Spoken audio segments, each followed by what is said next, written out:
Hai guys, jadi kita mau ke sekolah, tapi Nia beda mobil sama kita. Jadi ini kita OTW ke sekolah. Yes, kita telat sedikit, tapi udah. Bagi sisanya sudah Kita ngapain? Ya, Itu di jalan. mungkin akan ada beberapa objek yang sudah pernah didatangkan.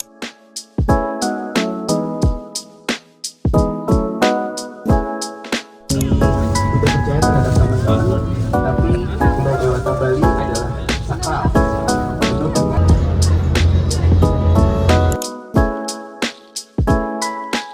Hai guys, jadi sekarang kita udah sampai Bali, ya kan?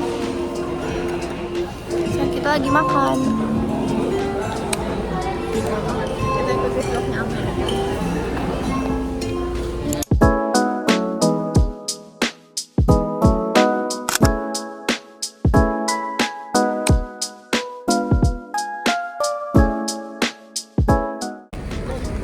Hai guys. Hai. Lagi kehujanan. Jadi kita udah sampai di Ubud.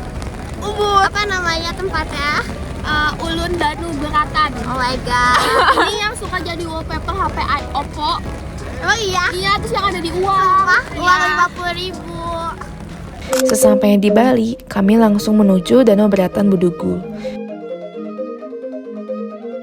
Danau ini tak hanya indah secara visual, tapi juga erat dengan filosofi Trihita Karana, yaitu konsep harmonisasi antara manusia, alam, dan Tuhan. Parahyangan, hubungan manusia dengan Tuhan terlihat dari Pura Ulun Danu yang terletak di atas danau, tempat masyarakat berdoa dan mengucap syukur atas air yang memberi kehidupan. Palemahan, hubungan manusia dengan alam, tercermin dari lingkungan danau yang dijaga tetap asri. Suasana tenang di sini adalah wujud penghormatan masyarakat Bali pada alam. Pura ini juga berfungsi sebagai tempat pemujaan Dewi yang bersemayam di Danau Beratan, yaitu Dewi Laksmi, yang merupakan Dewi kesuburan dan keindahan. Lucu banget kayak kepiting. Secara harfiah, Pura Ulun Danu berarti pura di atas danau dan dapat dijabarkan sebagai pura yang didirikan sebagai tempat pemujaan terhadap Sang Hyang Widiwasa dan dewa-dewa pemelihara suatu danau. Beberapa lontar menyebutkan Pura Ulun Danu Beratan menjadi tempat pemujaan kepada Sang Hyang Widi dalam prabawanya sebagai dewa kemakmuran.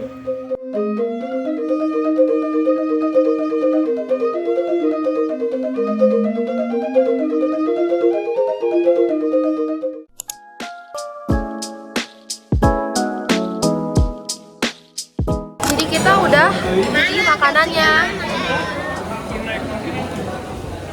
Makanan di sini lebih tempting daripada yang kemarin ya.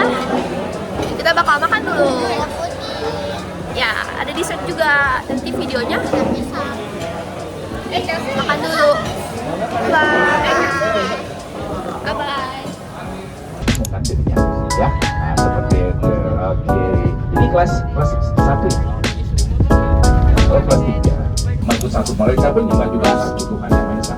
Seperti itu. Sama makhluk kita tidak. Kemudian, kami mampir ke Jogger, pusat oleh-oleh kreatif khas Bali. Tempat ini menggambarkan kreativitas masyarakat Bali terus berkembang.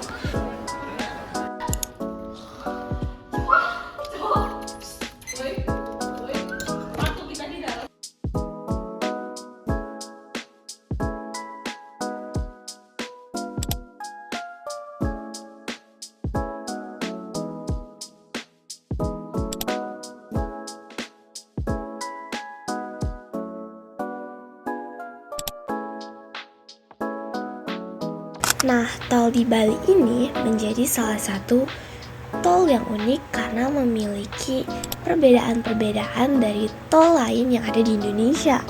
Nah, keunikan yang pertama ini, tol Bali Mandara ini tuh menjadi satu-satunya tol yang memiliki jalur khusus bagi motor.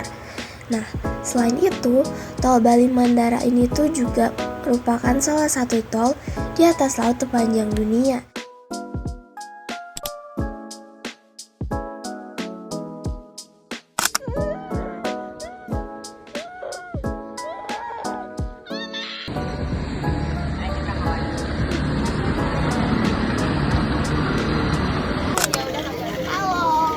Ngomong dong. Jadi sekarang kita udah ada di GWK. Ya. Sekarang kita mau masuk. Mau masuk.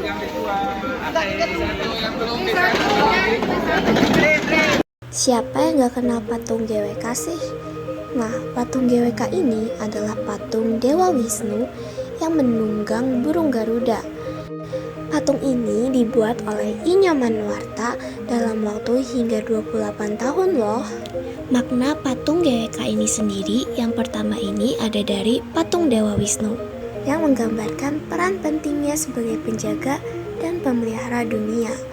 Lalu ada juga burung Garuda yang mewakili kebebasan dan pemberdayaan. Nah, Garuda dan Wisnu ini memiliki kesatuan, di mana hal ini melambangkan hubungan simbiotik antara keduanya.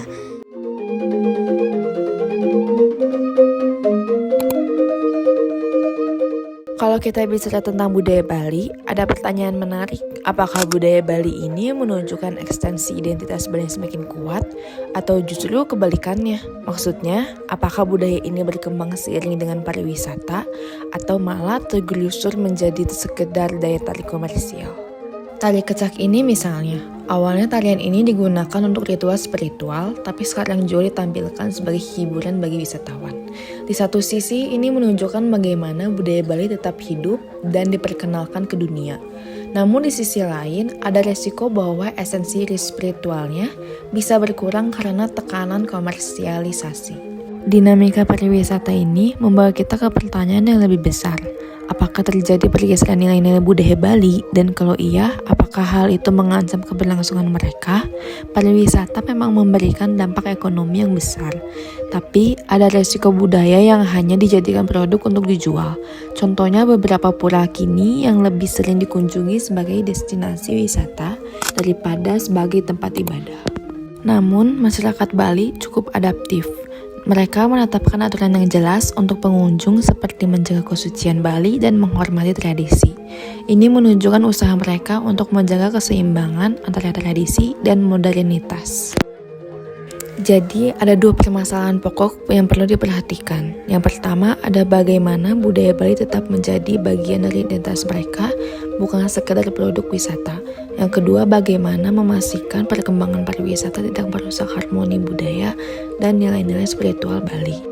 Ini adalah tantangan besar, tapi dengan kesadaran dan usaha bersama, Bali bisa tetap mempertahankan keunikan budayanya sambil terus menjadi destinasi wisata yang dicintai dunia. Bagaimana menurut kalian? Apakah budaya Bali bisa bertahan di tengah dinamika ini?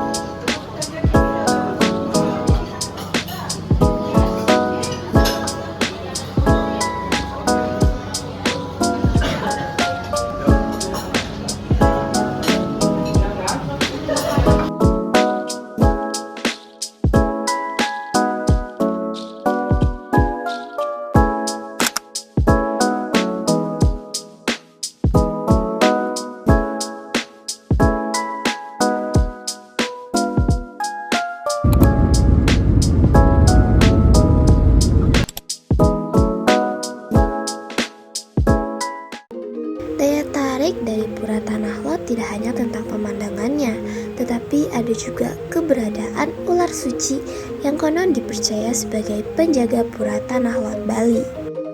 Ular-ular ini berada di sebuah goa dekat Pura Tanah Lot. Para wisatawan bisa melihatnya secara langsung saat berkunjung. Keberadaan ular suci ini berkaitan dengan sejarah pembangunan Pura Tanah Lot, yaitu saat Dang Hyang Nirarta datang ke Bali pada sekitar abad ke-15 Masehi. Ular suci ini terkait dengan Dang Hyang Nirarta, yang dimana merupakan seorang pendeta suci dari Pulau Jawa. Nah, selendang beliau yang berwarna hitam putih ini bereinkarnasi menjadi wujud ular dan ditugaskan sebagai penjaga Pura Tanah Lot. Ular suci ini memiliki warna hitam dan putih, seperti halnya warna selendang dari pendeta suci. Ular ini bernama Latin Bungarus candidus, yaitu spesies ular yang beracun, dan dikatakan racunnya ini lebih berbahaya dari ular kobra. Di akhir video ini, kami ingin menyampaikan bahwa perjalanan ini mengingatkan kita akan pentingnya menghormati budaya dan alam, seperti yang diajarkan Trihita Karana. Semoga Bali bisa terus menjaga harmoni ini, sambil tetap menjadi destinasi wisata dunia. Sampai jumpa di vlog berikutnya.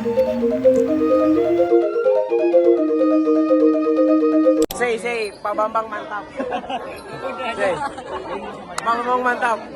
Bapak Bambang mantap. Mantap. Thank you.